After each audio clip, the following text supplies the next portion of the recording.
for today's video guys. Ito mga pare, mga idol. Ito, nakabili tayo ng bitukang manok. Ito po yung weekly food ng ating mga alagang isda. Gayat-gayatin natin ng konti.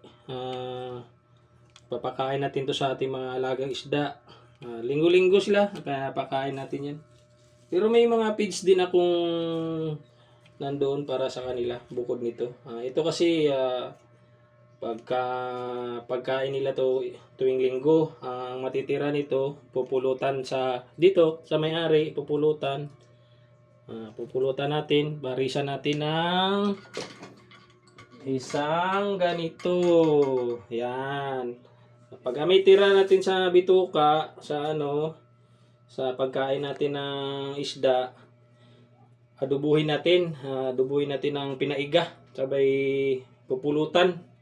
I-partner natin dito. Suluhin lang natin yata nito. Wala tayong kasama nito eh. Ayan guys, dito, doon mamaya guys, papakain tayo ng isda. Sundan mo lang ang aming video guys. Mamaya-maya, papakain kami ng isda. Stop.